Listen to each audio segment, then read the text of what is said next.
the President of the United States.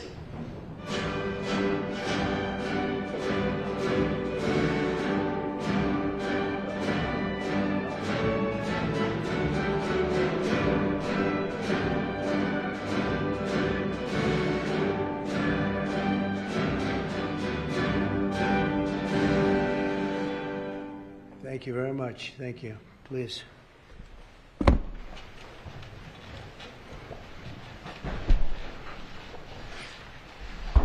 Oh, it's a great honor to have all my friends here. It's like Old Home Week. What a job you're doing. And thank you very much for that. We want to begin by thanking the people that have done such a great job at the White House. They have been doing really incredible work during a shutdown. I don't even know if they're supposed to be working, but they wouldn't miss a day. So I just want to thank everybody for that very much. And we're here today to discuss a sweeping, unprecedented, and historically successful operation that my administration has carried out in recent weeks to arrest, prosecute, and permanently remove members of foreign drug cartels from American soil. And the people gathered around this table are the ones that are doing it, and in this room. Some of them sitting a little bit behind. In fact, some of them I'm surprised are not actually at the table. You people should be very insulted by that. But you've done a great job back there. On my first day in office earlier this year, I signed an executive order to officially designate the drug cartels and savage transnational gangs as foreign terrorist organizations. It was my honor to do so. And on that same day, I also signed an order directing the creation of the Homeland Security Task Force to bring together all federal, state, and local partners to achieve the national policy goal of eliminating the cartel presence in America once and for all. And the results are, and it's early, and the results are spectacular. Led by ICE and the FBI, this task force includes the Department of Justice, the Department of War, DHS, the intelligence community, ATF, the DEA, the U.S. Marshals, and the state and local agencies in every part of our country. Other than that, we don't include too many people. That's a hell of a group, isn't it, huh? When you think of it, that's not a group you want against you. Certainly not at one time. In addition to the task force members, we're pleased to be joined by representatives of law enforcement at every level, the highest level, actually, but every level, including National President of the Fraternal Order of Police, Patrick Yos. Where's Patrick? Patrick, thank you, Patrick. Thank you for the endorsement, too. That really hit it off. I would have gotten 98% anyway, but it was still good to have your endorsement. Thank you, Patrick. I don't forget those things. President of the National Sheriff's Association, Chris West. Chris? Thank you, Chris, very much. Great. Good job. Major Cities Chief Association Executive Director Laura Cooper. Laura, thank you, Laura, very much. Major County Sheriffs of America Executive Director Megan Noland. Megan, thank you. Thank you very much. And President of the National Border Patrol Council, my friend, and a very good speaker, by the way. Whenever he gets up and speaks, I say, that guy can really speak. I don't know. I don't want him to run for office. I want him to stay where he is. Paul Perez. Paul. Thank you, Paul. Where is Paul? Hi, Paul. What are you doing over there, Paul? Good job. Good speaker you are, though, Paul. I mean it, too. You've made some incredible speeches, and all from the heart, too, right? Some great ones. Today you'll hear details from my national security and homeland security teams about the extraordinary historic achievements of this new Homeland Security Task Force since it became fully operational last month in all 50 states. The job they're doing, what we inherited from this past administration is like disgraceful. In a matter of weeks, the task force has made the largest number of arrests of cartel leaders, operatives, and gang members in American history, more than 3,000 and counting. That includes members of the ultra-violent New Generation Cartel, the Sinaloa Cartel, the LNFM Cartel, MS-13 Cartel, and you know MS-13, the gang, and Tren de Aragua, another beauty. That's a group of real garbage we have to deal with, that we shouldn't have to deal with. These are, in addition to the massive numbers of dangerous criminals my administration arrested nationwide since January 20th, numbering over 120,000. It's a record, and 120,000 criminal arrests. Thank you very much. Unfortunately, for 4 long years before I took office, the last administration allowed the cartels and their operatives to frankly take over our country, to freely infiltrate America and all the communities nationwide. Along with transnational gangs, these groups have unleashed more bloodshed and killing on American soil than all other terrorist groups combined. These are the worst of the worst. It should now be clear to the entire world that the cartels are the ISIS of the Western Hemisphere, in addition to their monstrous violence, such as cutting off heads, burning their enemies alive, and burning innocent people alive, too, by the way. The cartels control large swaths of territory. They maintain vast arsenals of weapons and soldiers, and they use extortion, murder, kidnapping to exercise political and economic control. Thank you very much, Joe Biden, for allowing that to happen. Biden surrendered he just surrendered our country to the cartels. Don't worry, it gets better. We're taking it back. It's really fast at levels that nobody's ever seen before. But what we had to put up with, what we inherited, was just a disgrace. And while Biden was president, if he was president, I think the Autopen was president, not Biden, nearly 100% of those who infiltrated our southern border did so because they were personally approved. They admitted they were just what happened, assisted by the most dangerous and violent criminal organizations anywhere on the planet. The worst people on the planet out into our beautiful country. Under the Trump administration, we're finally treating the cartels as the core national security threat that they really are. The cartels are waging war on America, and just as I promised in the campaign, we're waging war on them like they've never seen before. All you have to do is turn on your television and you'll see what's happening to them. Past administrations have tried to mitigate this threat, and our objective is to eliminate it. We're not mitigating, we're eliminating. We're getting them out. The bad ones we're putting in prison. We hate to do that because that means we're stuck with them for 50 years or more. In recent weeks, our Homeland Security Task Force has seized more than 70 tons of deadly narcotics, along with more than 1,000 illegal guns. And that's just recently. This is already the most successful anti-cartel and anti-gang operation in American history, and it's just getting started. We have incredible people. A lot of them are in this room with us today, and it's an honor to have them. But we're going to not stop until the threat has been fully and completely eradicated. I want to thank task force members with us today, including a person who's doing a fantastic job, Attorney General Pam Bondi. Thank you, Pam. Thank you. Secretary of War Pete Hegseth. Sounds so much better than Secretary of Defense. I don't know. Do you guys agree with that? I don't know. It sounds, we won the First World War, the Second World War, everything before and everything in between. And then we got woke and we said, well, let's call it defense. I think we like it this way better. It's funny. That's something I thought it would be maybe controversial. And it's only controversial that we changed the name in the first place. It's not controversial at all. It's been unbelievably well accepted, Pete. Hasn't it, right? It's been pretty amazing. I thought it would be controversial. People want to have our country back. People want to do exactly what we're doing right now. We're getting a lot of credit for it, and we should. I want to thank, though, Pete. You're doing a great job. Pete Hegseth. Secretary of Homeland Security, Kristi Noem. Kristi, thank you very much. Director of National Intelligence, Tulsi Gabbard. Tulsi, good job.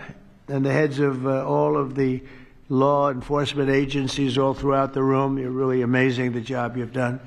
To provide additional details on our mission, I would like also to ask General Bondi to say a few words, followed by Secretary Noem, Secretary Hegseth, Director Gabbard, Homeland Security Advisor Stephen Miller. Stephen, you're such a superstar, Stephen. They called Stephen the other day a very bad name, and I said, you should sue them, Stephen. I think he will. I hope he does. FBI Director Kash Patel and Deputy Attorney General Todd Blanche. And I just want to say it's an honor, the job we're doing, and these people are doing absolutely incredible. I'll just add a couple of things. In Memphis, as you know, where the numbers are down in half already, and it's only been about 2 weeks. Doing a fantastic job there. Thank you. Incredible. Nobody thought it was possible. It was really it was a very sick city. It was horrible what happened there. People would go from, if you're on the board of FedEx, they would ride you 1 block to the hotel. They said you couldn't walk it because it was dangerous, and they're already feeling better about it. But the best example right now is Washington, D.C. We went from one of the most unsafe places in the planet, I hate to say, but in this country, to a totally safe city. It's nothing's crime-free, I guess, but this is about as close to crime-free as you're going to get. And you guys have done an incredible job with that. Every one of you have worked so hard on this one, and it's our nation's capital. And people would go to the nation. They'd go from, I always say, Iowa, Indiana. They'd go from Florida. They'd come up. They want to see the monument. I want to see the Lincoln Memorial. I want to see one of the monuments, any one of them, and they'd go home in a coffin. But not anymore. It's not happening anymore. We haven't had that happen in a long time. It was averaging more than one a week, one person a week. Who would think that's possible? And it hasn't happened anymore. And we have a safe city. We have a city where the restaurants are booming. People are going out. Nobody's being mugged, hit over the head with a baseball bat. None of the stuff is gone. We took out 1,700 criminals, many of them career criminals, many of them given to us by Joe Biden and his ridiculous open borders policy. They came in from jails from all over the world, not just South America, from all over the world. Jails, they came in from mental institutions and insane asylums, all drug dealers, and we got them the hell out of here. They're either that, or if they're so bad, as I said before, we put them in jail because we can't take a chance that they come back. But I want to just say that Washington, D.C. is such an example of what could be done. And now the same thing's happening in Memphis. We're just halfway through the process, and already the numbers are far superior, far better than what we would have thought at this time. And Chicago, I just saw the number. Last week, it was last weekend, 4 were murdered, 11 were shot. And then I have this guy Pritzker, is a very weak governor. Let me be nice. I'm going to be very nice. He's extremely weak. He's pathetic. I have Pritzker get up and say how great they're doing in Chicago. They're doing very poorly. So 4 were murdered, 11 were shot. I would say, and that was not a bad week for him. Okay, that was not a bad week. He said somewhere 18 or 19 were murdered. And you know what his excuse was? Yeah, but that was a long weekend. Okay, can you believe it? He said that was a long weekend. He's bad. And the mayor is worse. I mean, that mayor is worse. Low IQ, very low IQ. And we don't need low IQ people. We need people that are going to take care. And I love Chicago, and I love those beautiful women, black women, beautiful women wearing MAGA hats. And they're all over the place in Chicago. They want protection. They don't care if it's the National Guard, if it's the Army, Navy, Coast Guard, Marines. They'll take Space Force, okay? Space Force, send them in. They just don't want to be mugged, killed, raped, shot in the head, and we stop it. So we're going to be given a very special, we're going to give Chicago very special care. As you probably know, maybe you heard, we were going to do a big surge in San Francisco, but I got a great call from some incredible people, some friends of mine, very successful people. Mark, everybody knows him, and Jensen, everybody knows Jensen, NVIDIA, and others called me from San Francisco, and they said, we're working really, really hard with the mayor, and we're making progress. Would it be possible for you to hold off the surge? And I had 4 or 5 calls, and I think they're making progress of their own. That would be the greatest. I mean, if they could do that, that'd be great. And they have great competence in those people. I mean, incredible competence, some of the smartest business leaders. And they're working very well with the police department. They're doing a good job. So we are holding off that surge, everybody, and we're going to let them see if they can do it. I said, I think we can do it much faster. I know we can do it faster. I think we can do it better than anybody. We can take criminals out that they're not going to know about, and probably they don't have the legal authority maybe to do what we can. But I'm okay with it, and we're going to let San Francisco, has the potential to be, it was a great, great city, has the potential very quickly to be a great city again. And these are the companies that are there that are all working, and those are the people that asked me, could you do away with the surge, and let's see how it works. And we'll do that. If we need to, we'll do it. But it's possible that we won't need to, and we will be focusing on other places like Chicago, and we'll have Chicago taken care of very quickly. But just remember, 11 people shot, 4 people murdered, okay? And that was this weekend, and that was Chicago. And then you'll see Pritzker get up and talk about, well, we have it under control. They don't have it under control. It's just the opposite. It's getting worse. So we'll take care of, as soon as we give the go-ahead, which is all I have to do is give the go-ahead. We won the big court case the other day on the National Guard. That was a good case. Same thing with Portland, speaking of that, because that's where we won it. But, I mean, I looked the other night, Saturday night, Portland is like burning to the ground, and these people are saying, it's just friendly stuff. The whole place is burning to the ground. So we'll take care of that one. That's like an insurrection more than it is anything else. That's crazy. Portland's crazy. And then you listen to these radical left people talking about it's really okay. You're seeing things. You're really seeing things. So we're going to take care of Chicago. We're going to take care of Portland. We're going to take care of Memphis. We're proud of D.C. There's nothing to take care of anymore, but we're not going to let it ever go bad. It's never going to happen again, our nation's capital.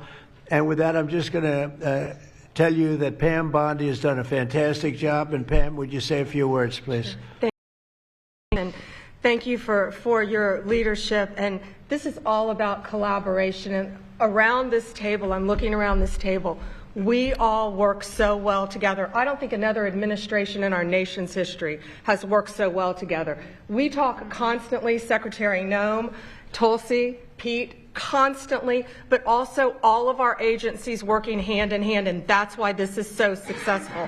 And these people around this table are working 7 days a week, 24 hours a day, even though the Democrats have tried to shut down the government. Terry Cole, I'm laughing because you're around the clock, you're all over the world. Director Patel, you're unstoppable, what you're doing around this country. Gowdy Serralta, U.S. Marshal, Rob Sakata and Dan Driscoll wearing your ATF hats.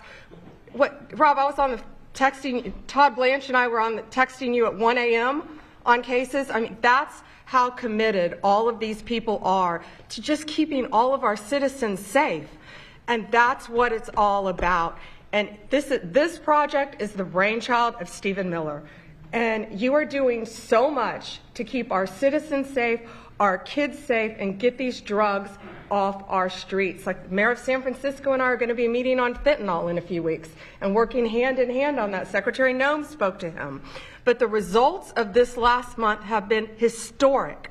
As the president said, in the last month, think about this, 3,200, more than 3,200 violent gangs and drug dealers have been taken off the streets. Off the streets. Now, Director Patel and all of these agencies have also been working so hard on getting the leadership. But we are getting all the gang members off the streets and the drug dealers, Sinaloa, CJNG, MS-13, and more, TDA. 91 tons of drugs have been seized as a result of this task force. We tried to put this in perspective for you. This would be filling 4 18-wheelers, all the drugs just in the last month that have been taken off the streets. 58,000 kilos of cocaine. Think about a big backyard swimming pool. That would fill 1.5 swimming pools. Just the powder cocaine that has been removed, saving lives this last month, thanks to all of these people around the table. 2,300 kilos of fentanyl powder and 2.1 million fentanyl pills off the streets. And as the president said, more than 1,000 illegal guns. The Biden administration was, for way too long, all of these great law enforcement officers pounding the table were not able to do their jobs. What they've said is now they've been uncuffed. They can do their jobs.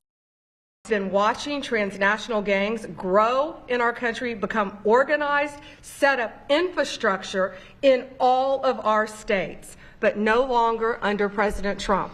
We are destroying the infrastructure, and we're no longer on defense. All of these great men and women are on offense, so they better get ready. We're dismantling the cartels, and we are taking the leaders into custody and all of the gangs. We are going to supercharge this work. This is permanent. We are here to stay. And Secretary Hegseth, we couldn't do this without you and the Department of War. Thank you all so much for everything you're doing around this table, working tirelessly. And President Trump, thank you for giving them the ability to do it. Thank you very much. Thank you.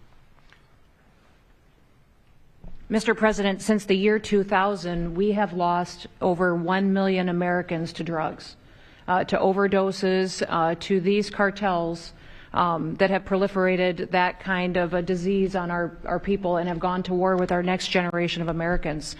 When you signed the executive order that was protecting the American people from invasion, what you did is that you took these cartels and gangs that we've known for decades and you declared them to be what they really are, and that's terrorists. You declared war on them, and you didn't say we were just going to fight them. You said we are going to destroy them.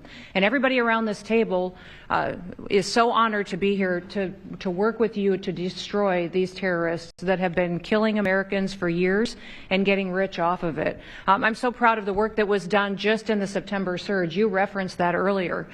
We had over 400 operations that went down in those first 43 days of the Homeland Security Task Force in operations that brought, as Pam referenced, 3,200 terrorists to justice, got them off the streets. Sir, we also have had over precursors and chemicals that were brought in. We've had the work at the southern border. We've got Border Patrol here at the table with you. Fentanyl has been cut down by 50% coming into this country over our borders. We've continued to work not just nationally, but internationally and on our maritime borders as well. The ICE agents that have so much violence against them and threats against them, sir, they get up every day ready to work with this task force to be able to keep people safe. And then we've got Coast Guard, who's been doing just a ton of our incredible interdictions out on the seas and the waters in cooperation with operations that you've targeted in the Caribbean with the Department of War. And sir, I just want to thank you for the leadership you put at this table, for your cabinet members, for Stephen Miller, for putting this in place to make sure that what you did when you consolidated the Homeland Security Task Force, you other task forces that were already established in the federal government, and you streamlined them into this room, into this group right here, so that we can look at each other in the face every day and say, what's our problem? How do we address it? How do we fix it? And then we go to work together with our arms linked to do exactly what you told us to do. And that's not just protect the American people from invasion, but to kill these terrorists. You gave us the task to eliminate them, destroy them, so that they can't destroy the next generation of Americans. So thank you, sir. Thank you for the people you put around this table. Thank you very much. That's a great job. Thank you. Pete? Yes, sir. Well, thank you, Mr. President, for your leadership. Chief, likewise, Tulsi and Todd and Dan and Pam and Christy and Stephen and Cash. I mean, I could go around the table. From the Department of War, we are thankful and grateful for the incredible effort that your agencies put in. And we could not be more proud to stand shoulder to shoulder with you, not superficially, not kind of over here, but front and center on the Homeland Security Task Force, right there with you. Because our department has spent over 2 decades defending other homelands, and we're very proud of our own. And if you talk to the troops down, say, on the southwest border, Mr. President, morale is sky high and continues to be, because they're proud to be defending their own communities, their own state, and their own country. So when that executive order was signed, the mission was clear: protecting the American people against invasion. And so the Department of War went straight to the southwest border. We still have 10,000 troops there. We have national defense areas. We're standing alongside the Border Patrol, and we've locked that border down, 100% control of the southwest border. We stopped the invasion. And then we're proud to be going on the offense, counter-cartel operations. And it's not counter-cartel, as was mentioned. These are designated terrorist organizations, foreign terrorist organizations. Our generation spent the better part of 2 decades hunting al-Qaeda, hunting ISIS. Well, as the President said, this is the ISIS, this is the al-Qaeda of the Western Hemisphere. They intimidate, they terrorize, they extort, They poison the American people. The president's right. Every boat we strike is 25,000 Americans whose lives are saved because of the drugs that were headed in our direction. So our message to these foreign terrorist organizations is we will treat you like we have treated Al-Qaeda. We will find you, we will map your networks, we will hunt you down, and we will kill you. And you've seen that evidence in the maritime domain, whether it's in the Caribbean or in the Pacific with the last 2 strikes. We know exactly who these people are. We know what networks they work with, what they're a part of. We know where they're going, where they originated from, what they're carrying. And they know we know. And that will soon start to change the calculus of these boats. So the critique of this is, of course, as often is the case, wrong. We know our authorities. It's locked tight.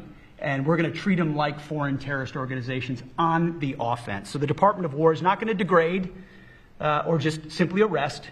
We're going to defeat and destroy these terrorist organizations to defend the homeland on behalf of the American people, making the jobs of law enforcement safer in the process, making the communities of Americans safer in the process. We think it's a very core mission of the Department of War, and we're proud to be here, Mr. President. Thank you very much, Pete. Thank you. Tulsi, please. Yes, thank you, Mr. President. The key reason that you are hearing about these incredible effects is, number one, the team that you've assembled here and the leadership and the tone that you have set, first and foremost, about keeping the American people safe. The intelligence community plays a critical role in being able to support our law enforcement at the federal, state, and local level to make sure that they are armed with actionable intelligence to be able to actually go after those who threaten the safety and security of the American people. Mr. President, under your leadership, for the first time, there is a newly created National Intelligence Fusion Cell at the Office of the Director of National Intelligence, National Counterterrorism, that has a very simple purpose: to make sure that we have two-way intelligence sharing of actionable information between the intelligence community and law enforcement. I want to talk briefly about 3 successes that we've had just here in the last few weeks, Mr. President, through the success of this interagency fusion cell. Just this last week, our National Counterterrorism Center supported, through actionable intelligence to both U.S. law enforcement as well as Mexican law enforcement, the arrest of a Sinaloa cartel boss, El Plato, in Juarez, Mexico, as well as his top 3 money launderers. In a separate and recent successful interagency operation, NCTC worked closely with the U.S. Marshals Service that led to the arrest of another dangerous Sinaloa cartel member responsible for tracking a huge amounts of cocaine and hundreds of thousands of dollars in this single incident with drug proceeds. And I'll say the last example I'll share is probably the most insidious, was providing intelligence to the Mexican law enforcement that led to the arrest of a CJNG cartel-affiliated baby trafficker called La Diabla. Her whole money-making operation was centered around luring pregnant women, performing illegal C-sections, harvesting organs, and selling newborn babies. Mr. President, it's your leadership that has made all of this possible. I can tell you, in the midst of this government shutdown, our folks, like everyone around this table, are working 24/7 without pay and eager to get after this because they believe in your leadership and the mission that you have presented to them. Thank you, Mr. President. I'll hand this off to Homeland Security Advisor Stephen Miller, the leader of this task force. Let me just say, Mr. President, that this country was going to die without you. This country was going to actually die without you. That's what we were facing in 2024. We've been invaded for 4 years. Our communities were sinking. Our public safety had gone to zero. Cartels were running entire communities. Sex trafficking, child trafficking, labor trafficking was out of control. Overdoses were out of control. The cartels were claiming more and more territory. City services were buckling. This was a country on the verge of dying, and you alone saved it. And when you stepped forward originally in 2016, you started the movement to make America great again, and that means make America great again in every way, and that means safety and prosperity and peace and freedom from cartels and crime and gangs. And your vision and your leadership in declaring war on the drug cartels is the single most successful public safety initiative in American history. And I need the media to understand what President Trump has done. People have been talking about drug cartels for longer than I've been alive. And everyone has just taken for granted that they can't be touched or stopped. They're too big, they're too powerful, they're too evil, they're too murderous. They can operate with impunity. And in just 9 months, President Trump is the only American leader, not just in our lifetimes, but ever, to actually take the fight to the drug cartels, to actually seek their eradication. And it is happening.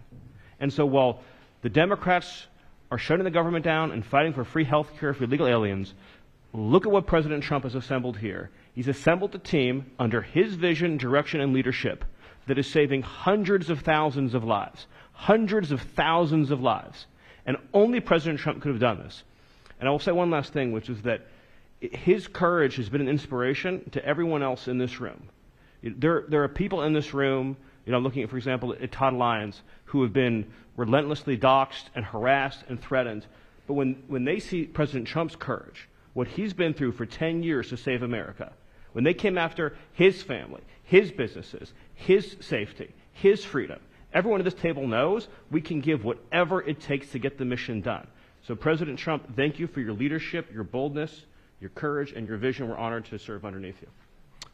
Well, I want to thank you, Stephen. And I have to say that, I've been making the rounds. I'm leaving tomorrow for some very big meetings, including with the president of China, where I think we're going to come out very well, and everyone's going to be very happy. But everybody said the same thing. A year ago, we had a dead country.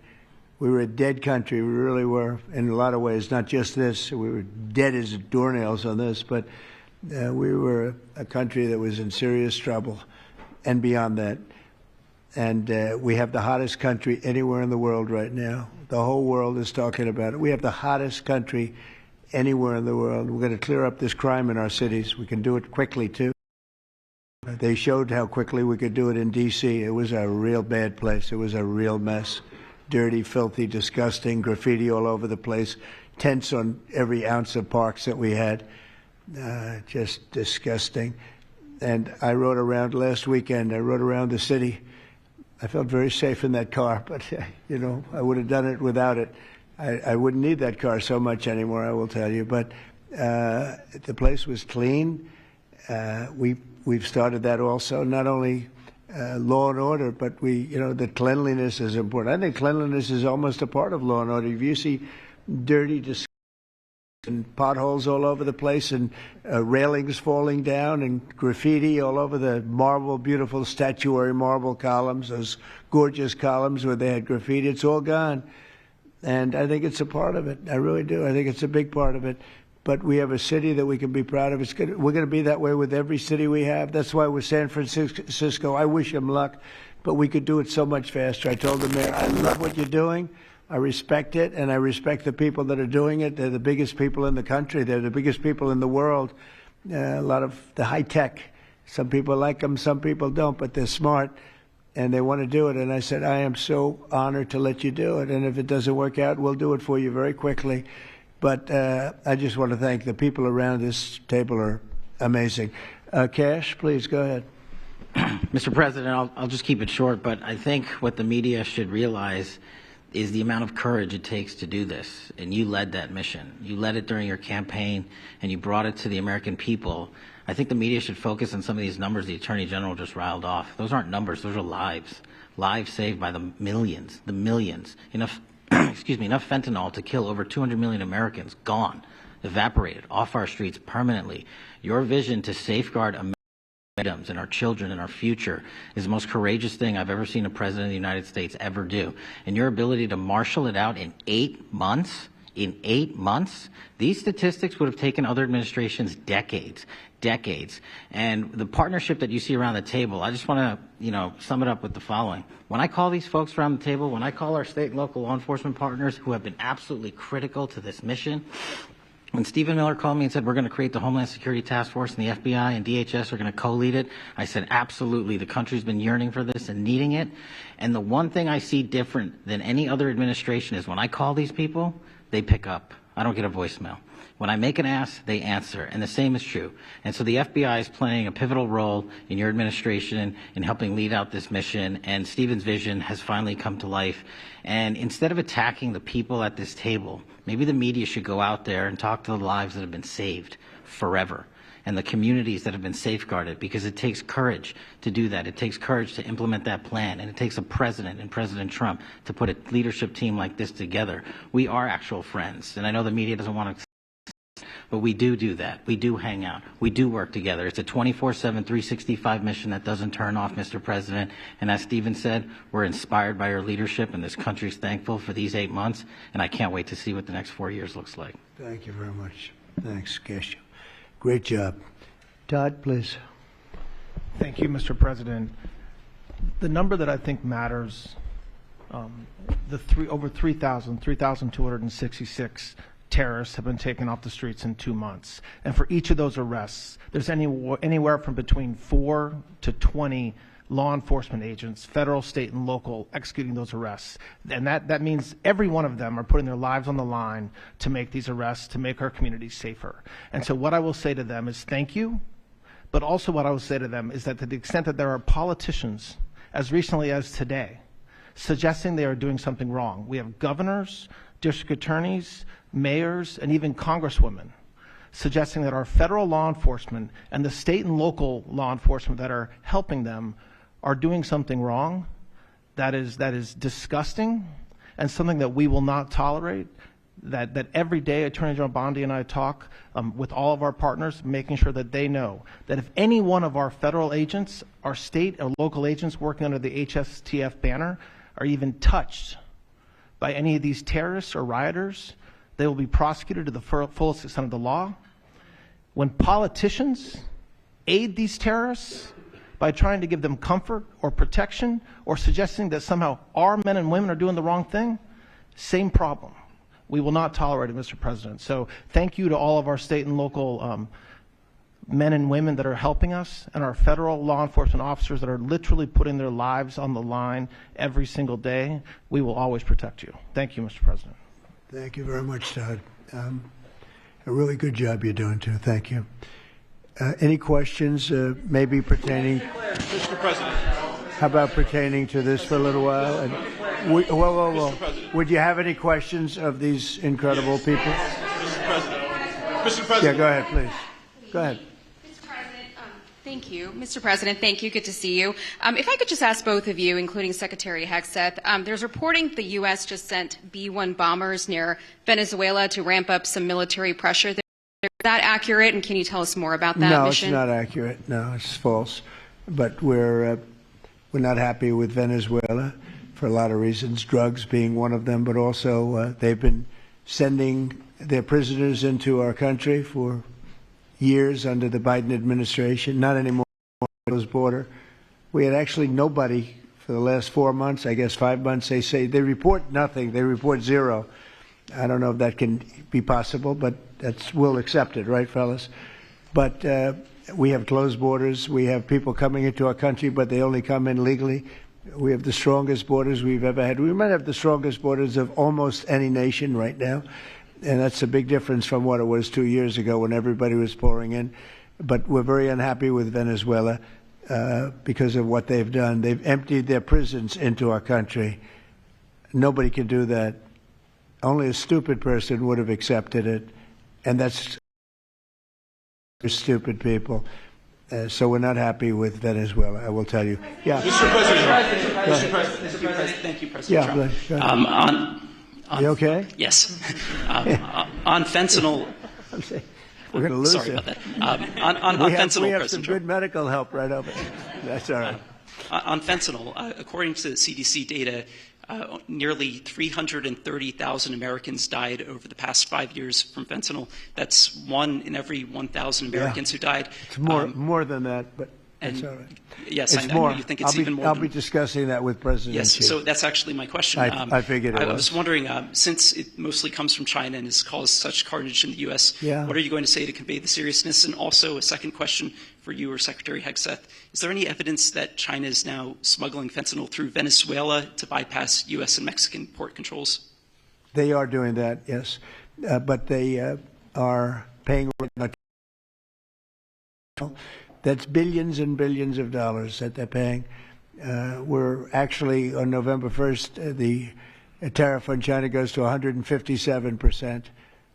which is record-setting territory. And we don't want that because it's not sustainable for them. They can't sustain that. We don't want them to have to go through that. So a meeting with President Xi, and I would say we have some big issues, like with the farmers and various other things, but the first question I'm going to be asking him about is fentanyl. And if you think about it, they make $100 million. Think of this. They make $100 million selling fentanyl into our country, $100 million. They lose $100 billion with the 20% tariff. So it's not a good business proposition. It's $100 billion approximately that they have to pay. It's a big penalty to make $100 million. So I think they want to do something. They want to put it on the list. It's on the list. It's one of the things we're talking about, and I'm putting it right at the front of the list. So they pay a very big penalty for doing that, and I don't think they want to be doing it. And we'll see what happens at the end of next week, because I'll be meeting next week, as you know, along with we're stopping in Malaysia, we're stopping in South Korea, we're stopping in Japan. I'm meeting with President Xi actually in South Korea. So it'll be the first thing on the list. Yeah, please. Yes, Mr. President. On the drug boats, sir, has there been any discussion about capturing one so that you can show the amount of narcotics? We know everything about them. Yeah, Jennifer. We know everything about them. We know where they're coming from, who they're coming with, generally who's in the boat. I'll let Pete discuss it a little bit, but they have incredible intelligence. And, usually when you see 5 engines, I've never even seen that before, but when you see 5 engines on a boat going about 65 miles an hour, loaded up with white powder in silver cases, generally speaking, that's not a good sign. They're not going fishing, right? And you don't see any fishing rods, right? So, Pete, I'll let you discuss that a little bit, please. Well, yes, sir. Likewise, generally you don't see fishing in submarines either, sir. So the U.S. military, as I mentioned, nobody better in the world at mapping networks, identifying who's connected to who, terrorist organizations. It's just the media is used to hearing that when it pertains to Afghanistan and Iraq and ISIS and Al-Qaeda. But if you reframe how you understand the world in our own hemisphere, that's exactly what these foreign terrorist organizations are. And so we will track them, we will map them, we will network them, and we will hunt them and kill them because they're trying to and they are killing and poisoning the American people. And inside that, we have all the license necessary, all the authorities necessary to take these kinetic strikes, and we'll continue to take them. And we've been, just to add, because I think it's important, we've been capturing them for years. It's not like, gee, let's capture one. We've been doing that for years. For 25 years, we've been doing it. Not at a level like we're doing it now. I mean, just with the hits we're hitting, but we have much more intensity than any administration's ever had.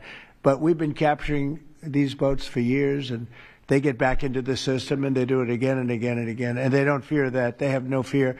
The thing I can tell you right now, it's very hard to find any floating vessel right now on the Pacific or in the Gulf, and I would like to call it by its official name, the Gulf of America, another little triumph of the Trump administration.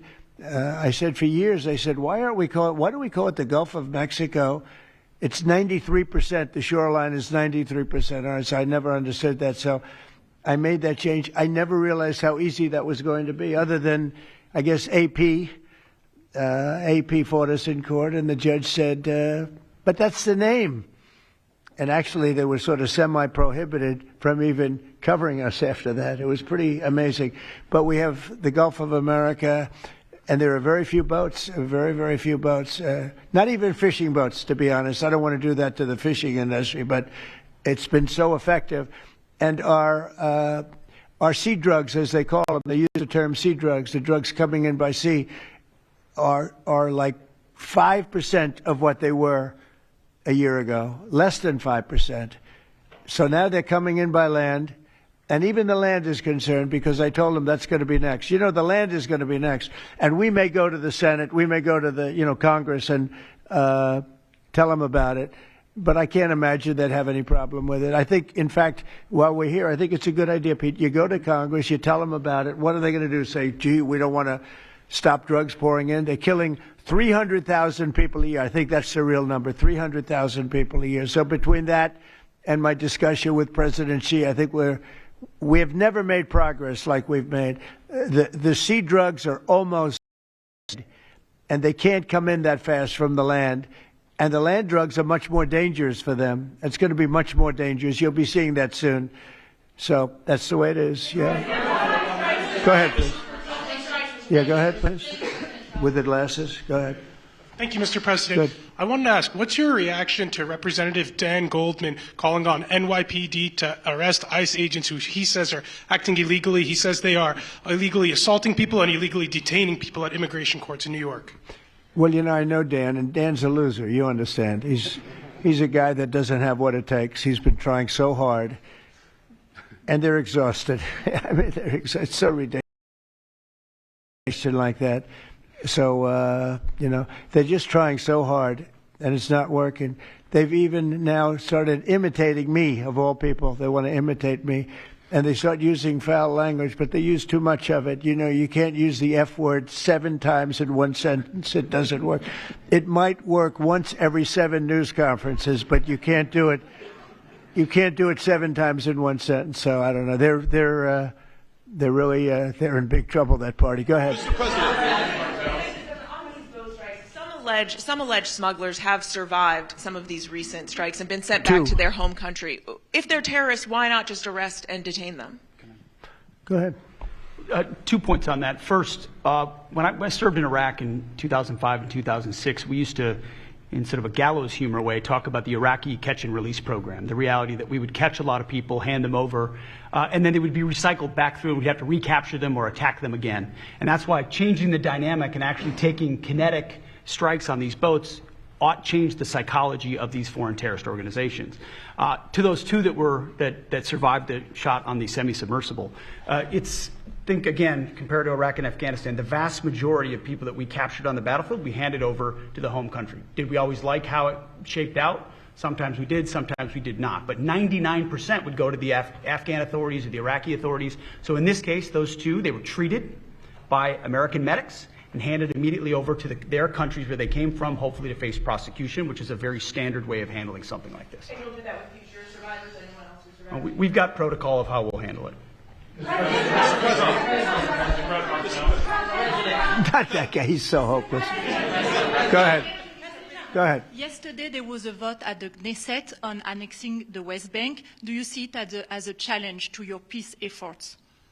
Could you say that louder, please? Yes. Yesterday, there was a vote at the Knesset in Israel on annexing the West Bank. Do you see it as a challenge to your peace efforts? Will you answer that, please? Because I cannot understand the words you're saying. Where are you from? Where are you from? You're from France. Beautiful accent, but we can't understand what you're saying. Huh? She said a vote at the Knesset on the West Bank. The West Bank is, don't worry about the West Bank. Israel's not going to do anything with the West Bank, okay?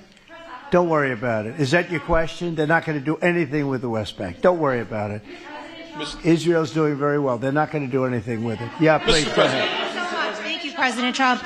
Are there any safeguards in place to protect Americans from fentanyl and cartels when you leave office in 2028? Any protocols that could be put in place in case a future administration comes in that wants open borders? And I also have a question for the Secretary of War as well after your answer. Well, the if that's biggest okay. thing we can do is make sure they don't come in, because open borders, they would destroy. It's amazing that our country is even surviving with what we went through, coming in by the millions and coming in from the wrong places. You know, I know all these people that run these countries, and they're smart. They're very street smart, and they're not sending their best, you know. They're not sending. They're taking them out of their prisons and their mental institutions, as I say over and over again. They're the drug dealers. They're the drug addicts. They're people that don't work. I mean, the best of them are people that don't work. They don't work. They're on welfare, their form of welfare, which is tiny. You know what their form of welfare? They give you a piece of paper. But they want people that work. They don't let those people come out because they want those people. You know, they cherish those people. Those are the people that make their country run. They give us all of the people that don't work and are murderers. 11,843 murderers came in. 11,800. Many of them committed, more than 50% committed more than one murder. Now, why do we want them? Why would Biden and that group of thugs that he had working for him, why would he accept? Nobody understands it. You know, they say maybe they wanted the vote, but I did great with the Hispanic vote, but these are people from all over the world. Why would they do it? So one question, no matter what, you always like to know the opponent. You have an opponent. What are they getting at? And usually you can. Why would they allow 20 million, maybe 25 million people into this country, almost all of which, but most of which should not have been allowed into our country? It's one of the great enigmas. What they've done to this country should never be forgotten. In history, should never, ever be forgotten. And now it looks like we're going to have a communist mayor in New York. That'll be a lot of fun. But remember this, they have to go through the White House. Yeah, please, go ahead. Today you pardoned the founder of Binance. Can you explain why you chose to pardon him? And did it have anything to do with his involvement in your Which one? family's... Who is that? The founder of Binance. He has an involvement in your own the family's recent crypto one, yes, business. I believe we're talking about the same person, because I do pardon a lot of people. I don't know. He was recommended by a lot of people. A lot of people say that, are you talking about the crypto person? A lot of people say that he wasn't guilty of anything. He served 4 months in jail, and they say that he was not guilty of anything, that what he did, well, you don't know much about crypto. You know nothing about nothing. You're fake news. But let me just tell you that he was somebody that, as I was told, I don't know him. I don't believe I've ever met him. But I've been told by a lot of support. He had a lot of support. And they said that what he did is not even a crime. It wasn't a crime, that he was persecuted by the Biden administration. And so I gave him a pardon at the request of a lot of very good people. Yeah, please. Yes, Daniel. President, thank you so much. This is the kind of question I like. Yeah, right here. the numbers from this task force are jaw-dropping.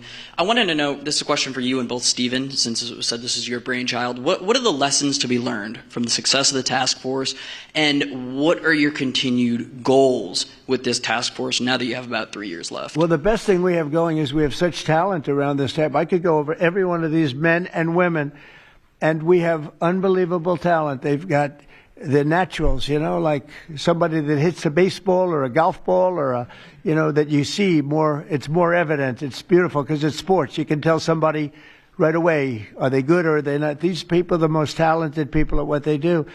And when we started talking about this, Steve, it seems so easy. What is surprising to me is how quickly we can straighten out a large city, a big city, a mean city, a city that's sick, that got very sick with guns all over the place, with bullets shooting all over, where you take your life in your hands if you go out and buy a loaf of bread. That's not America. That's not our country.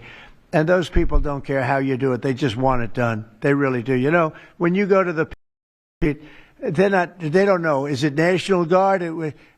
They just want it done. They want to be safe. And we've gained a great following of Americans, real Americans, people that want to be safe.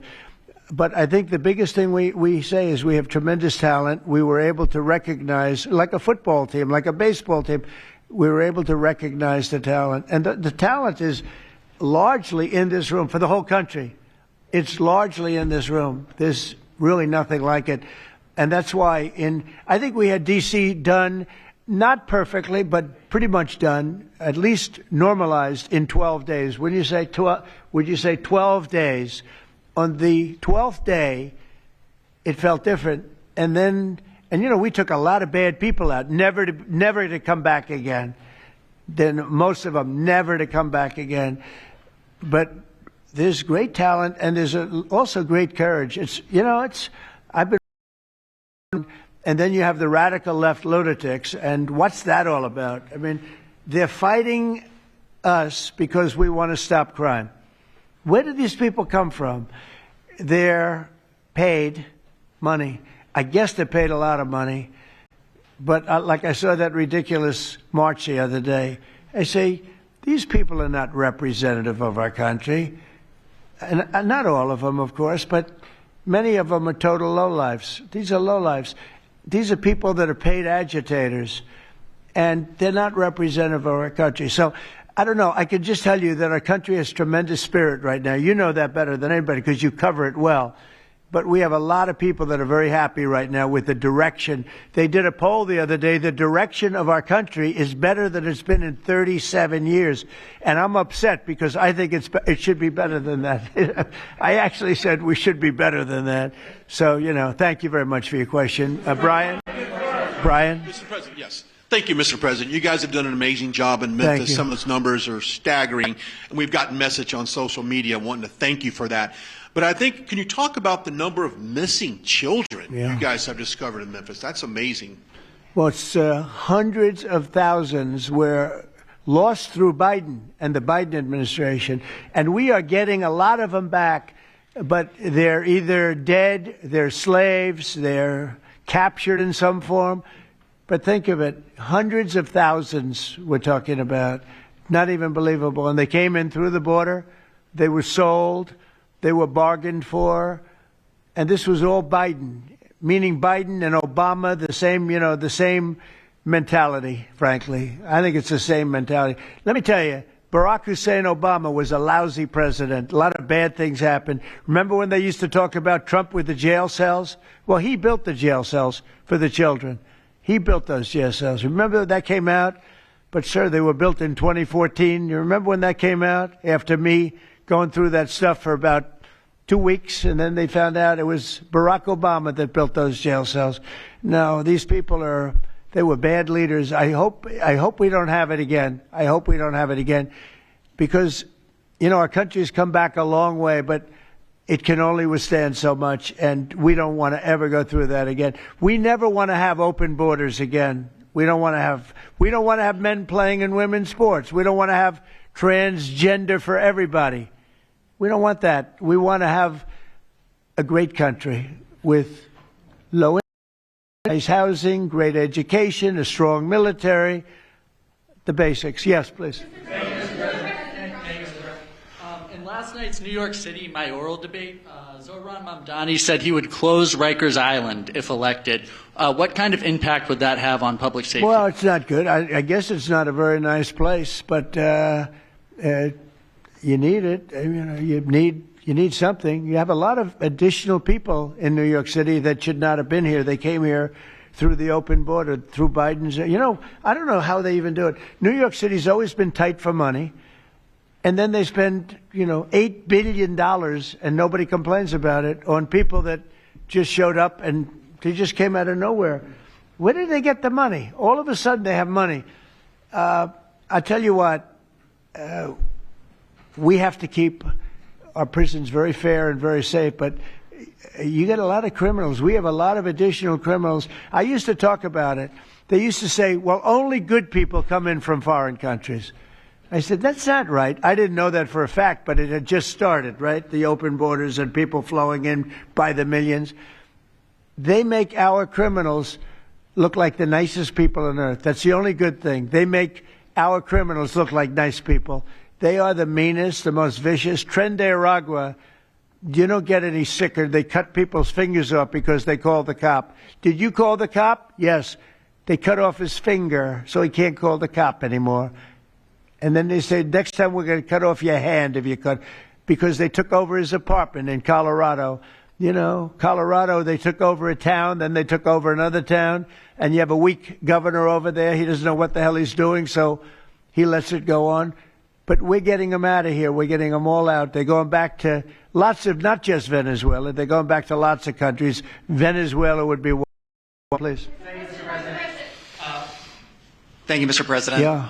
A moment ago, you said that if Secretary Hegseth went to Congress and briefed them on the operations No, we against will these, go, I said. You will go. And we it would will be go. difficult for them to object. I don't see any loss in going. No reason not to. They'll always complain, we should have gone. So we're going to definitely, I'd like to just tell you, let's go.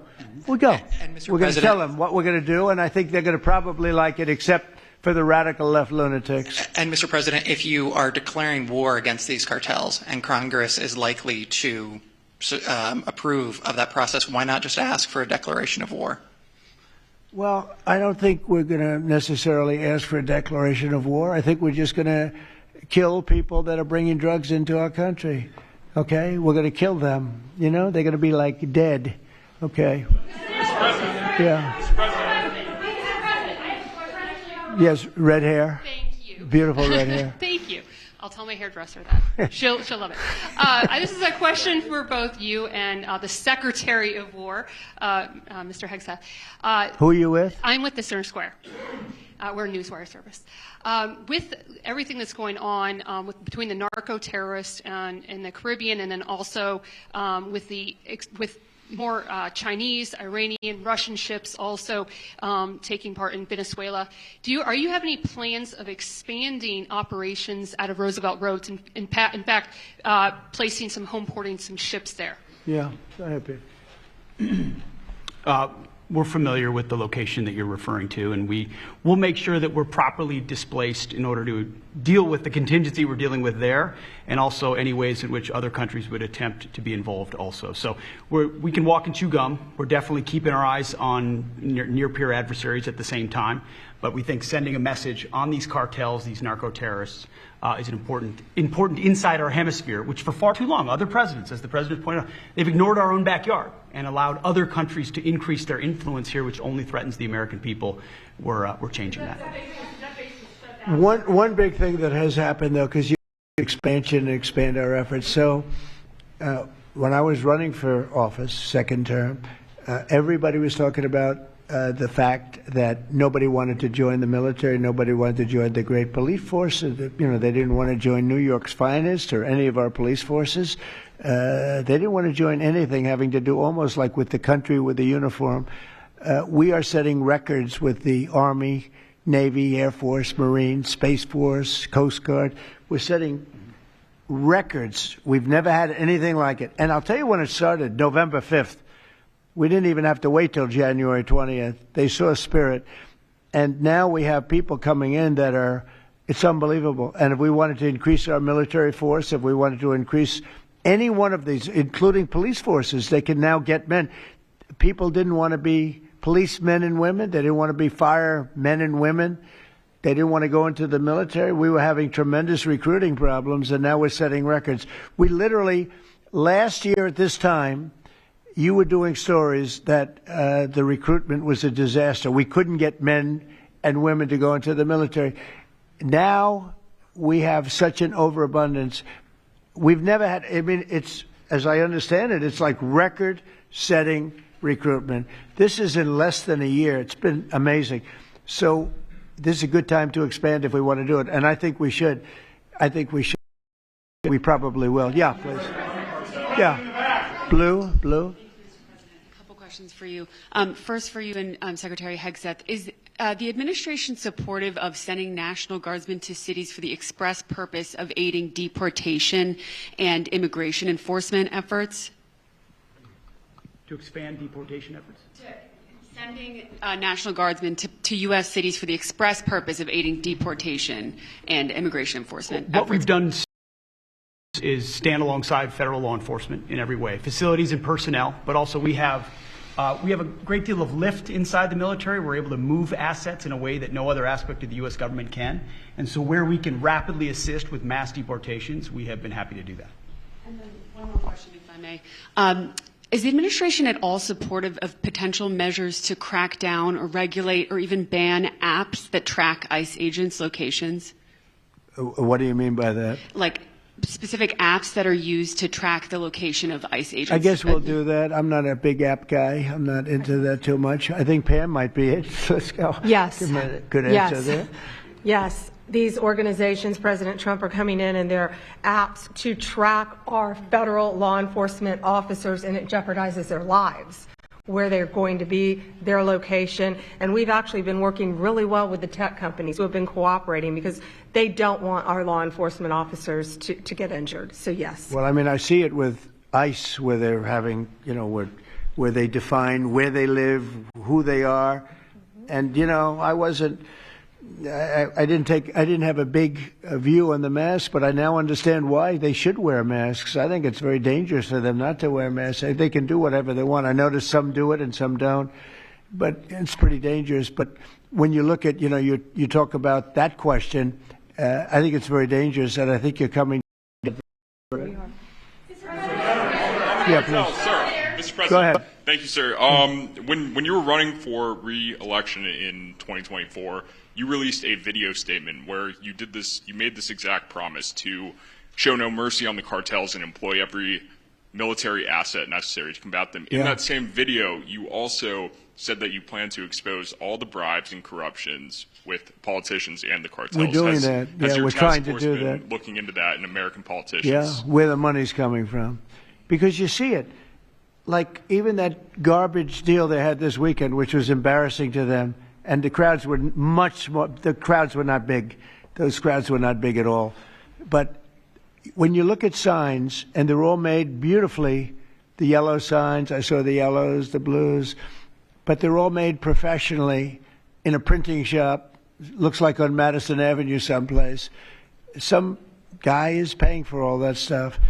And we don't mind protest. Protest is a good thing. I protest. I'm always protesting, right? But when you see some of these people are going crazy. They're going crazy because they're getting paid. Because there's no reason for them to be going crazy. But you watch some of them, and they're professional agitators, and we are finding out who's paying them. Yeah, we have a lot of information about who they are. You're going to be very surprised when you find out. And I have a question for Secretary Hegseth. Sir, a memo circulating on social media details the establishment of a National Guard response force that's going to be trained in crowd control and civil unrest and deployed in all 50 states by April of 2026. Can you verify the authenticity of that memo, and do you have any more information on the operations? I'm not going to answer particulars on something that may be in the planning process, but we definitely do have multiple layers of National Guard response forces, whether it's in each state, whether it's regionally, whether it's Title 10 active duty, whether it's Washington, D.C. We've got a lot of different ways that constitutionally and legally we can employ Title 10 and Title 32 forces, and we will do so when necessary. Thank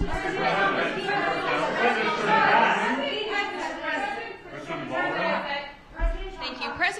President Putin basically said today that Russia is immune from U.S. sanctions. He said that it would not impact the Russian economy in any serious way. Is he good. wrong? I'm glad he feels that way. That's good. I'll let you know about it in 6 months from now. Okay, let's see how it all works out. Yeah, go ahead, please, Blue. One about the shutdown. I'm Taylor Poplars with Spectrum News. The same day you established this task force back on January 20th was the same day you pardoned the January 6th defendants. Yeah, very proud of that. Yeah. Just last weekend, one of them was charged with allegedly threatening to kill House Minority Leader Hakeem Jeffries. And a big theme of this task force has been allowing law enforcement to do their job and holding accountable people who go after law enforcement. Do you worry that your actions back on day one undermine what this task force is trying to accomplish? No, you have thousands of people we're dealing with, and if one goes haywire, look at what this guy in Virginia said, where he wanted to kill his opponent. He's going to kill his opponent. He's going to kill his opponent's children and I think wife, and he continues to run. And the Democrats continue. He's running for Attorney General in Virginia. Look what he said. So now, do you think all Democrats should be prohibited from living anymore? I mean, think of what he said. He's going to kill his opponent, and he's going to kill the children of his opponent, and I think the wife. I said, this guy's sick. That is a sick guy. And how do you vote for somebody like that? But I don't view that every Democrat would say that, because not every Democrat would say that. So you can't, you could have one person. The incident. I can say we're very proud of what we did. We had the courage to do something that should have been done. The problem, sometimes the Republicans are too nice. They're a very nice party. A much dirtier fight. It's amazing. You go after dirty cops like Comey, and you go after, these are dirty cops. Letitia James is a dirty cop. You go after these people, and they say how horrible you are, and yet I got indicted 5 times and impeached twice. Nobody says anything about that. They say, they actually said the other day, he's trying to indict somebody. I got indicted 4 or 5 times, Todd, maybe more than that. Yeah, I think you could say 87 times if you really think about it, right? With the charges, a bunch of phony guys, but nobody says anything about that. But they mentioned it the other way. No, the Democrats play a very dirty game. It's all they're good at. They're good at a couple of things: cheating on elections and playing very dirty. And they have one good trait: they stick together.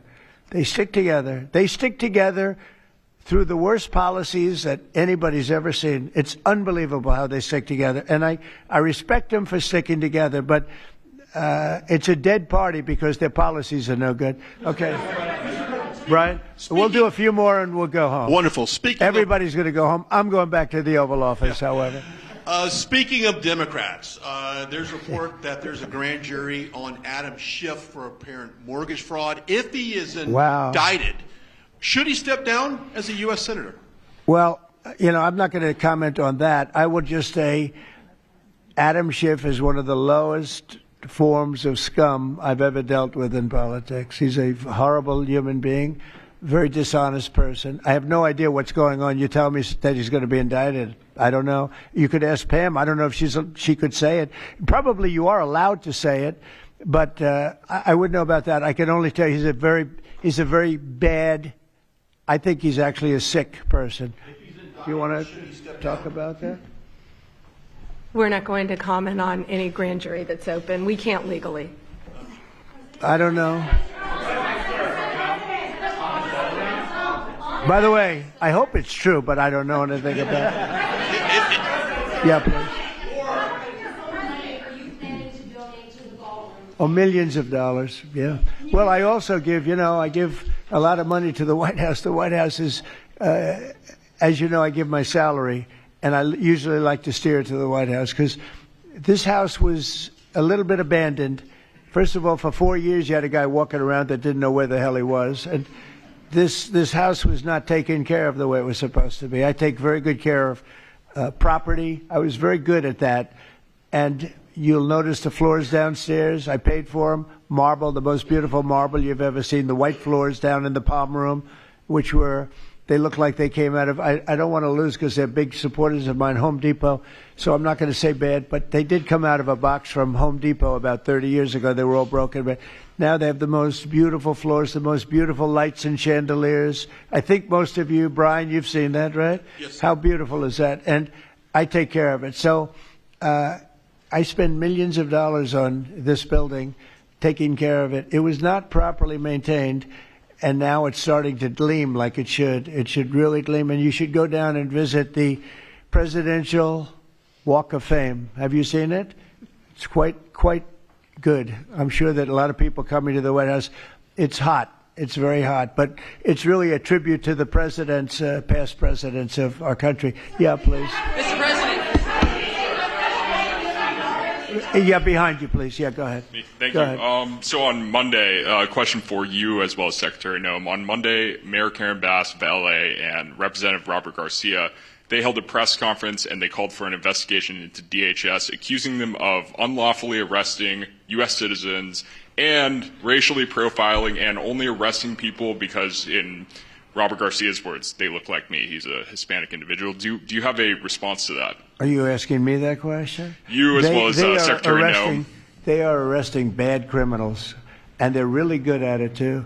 I look at the numbers. They always like to say that, oh, you're arresting this and that.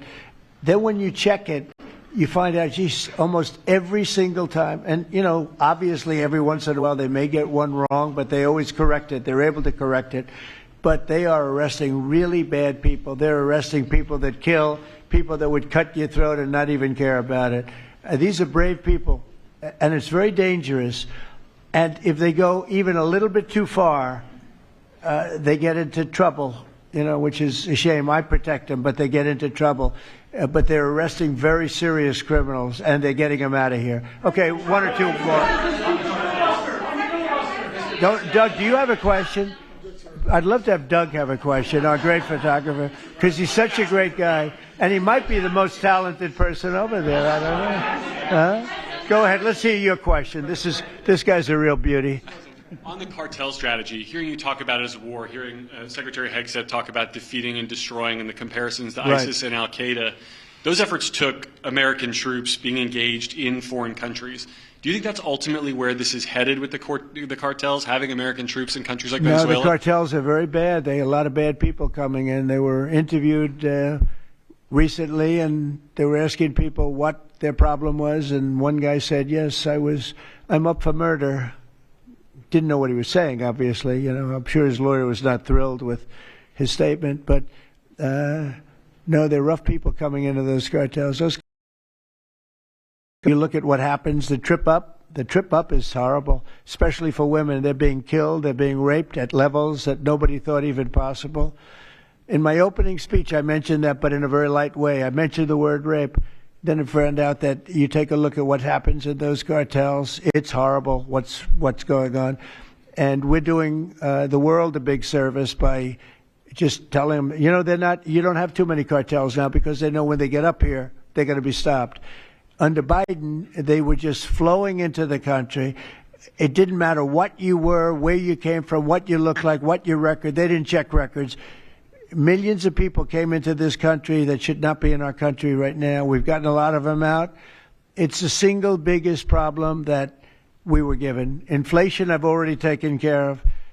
Economically, the country is the strongest it's ever been. Thank God for tariffs. If we didn't have tariffs, we'd be a third world nation. But thank God for tariffs. We're the richest nation in the world now because of tariffs. And we're able to economically protect ourselves, and we're able to really protect ourselves from a national security, situation. But we have cartels that, somebody came up with the word cartel. I won't tell you who that person was, but you got a lot of bad people in the cartels. And you could look at a country like Mexico, and I really respect the president. I really respect a lot of the people over there, but a lot of the leadership. But they are in fear in their own country because those cartels are running those countries, okay? And that includes Colombia. Colombia is a drug den. It's a drug den, and it has been for a long time. You got a lousy leader over there right now, bad guy, a thug. But they make cocaine at levels that we've never seen before, and they sell it back into this, and they're not going to get away with it much longer. We're not going to put up with it much longer. Colombia is very bad. Mexico is run by the cartels. I have great respect for the president, a woman that I think is a tremendous woman. She's a very brave woman. But Mexico is run by the cartels, and we have to defend ourselves from that. Go ahead. Let's go with you. Go ahead. Let's listen to this beauty. Shutdown by the time you return from your trip to Asia? Do I expect to have it resolved by the time I return? I don't know. I said long ago we shouldn't have been in this problem. This was September 28th. It came due in Biden's regime, and before the election, September 28th, and they pushed it off into the future. And I was running when they did that.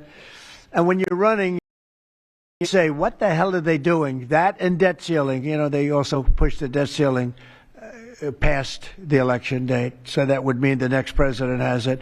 But I did say that I think the Democrats have gone totally crazy, and you don't know what they're going to do because they don't care about the people. They don't. I really think they have no leadership. They have a lot of very low IQ people. Jasmine Crockett, and a lot of them are. I don't want to insult too many of them, but a lot of them are. They have no rudder. I don't think they know what they're doing right now. They've never done this before. They always agreed to go and, called an extension. Let's do an extension and talk. Even today, look at what happened today. They don't want to pay the people that have worked. And, this was supposed to be this was a test. And they wouldn't pay the people that have been working. They said, no, we don't want to pay them. This is all the Democrats. Now, all we need is 5 Democrats. And I know a lot of Democrats that are saying they're more than 5. Probably not that many more than 5, but they're more than 5. And all we need is like 5 Democrat votes so we open our country again. Sad, though, we have the greatest economy in our history. We have the highest stock market. All these things are rocking. We will have by the end of my first year more than $20 trillion of investment. The all-time record is $3 trillion. I think it's China. We're going to have $20 or $21 trillion. We've never had anything like it coming in because of tariffs. The money pouring into our country, the plants that are opening, AI, automobiles, everything. And the Democrats want to close our country. They're really, they say deranged. They suffer. I guess it's Trump derangement syndrome, which I think is going down now as an official condition by the doctors. I think they get paid extra money if they handle it because it's more difficult to handle than a normal mental disease. But you know what? They really should approve an extension, get the country back to work, get the people paid. And, you know, it's very simple. You just don't know what's going on. There's something wrong with them. Yeah, it's sad, actually. Have you raised the full $300 million needed to fund your ballroom? And how much specifically are you donating to this construction raised, project? I think $350 million. All donor money and money that we put up. We've raised. It's going to be. It's going to cost right in the neighborhood of $300 million. It's been expanded and made absolutely. It'll be the most beautiful ballroom anywhere in the world, I think. And how much specifically are you donating to it personally? How much am I donating? I won't be able to tell you until I finish, but I'll donate whatever's needed. I'll tell you that. Do I have a name for the? I won't get into that. Yeah, go ahead, please. Follow up on the shutdown. In the next couple of days, a lot of Americans are going to go without their first full paychecks. Federal workers. By the way, a friend of mine, talking about donors, a friend of mine, a man that's great. I'm not going to use his name unless he lets me do it. Susie can tell you. He called us the other day and he said, "I'd like to contribute any shortfall you have because of the Democrat shutdown. I'd like to personally contribute any shortfall you have with the military, because I love the military and I love the country. And any shortfall, if there's a shortfall, I'll contribute it." And today he sent us a check for $130 million. I would love to tell you he doesn't really want the recognition, if you want to know the truth. But he gave us a check for $130 million. Which was sort of a shortfall, yeah. And that's going to go to the military, yeah. Is that the correct number? $130 million. That's what I call a patriot. Okay. Thank you very much, everybody. Thank you. Thank you.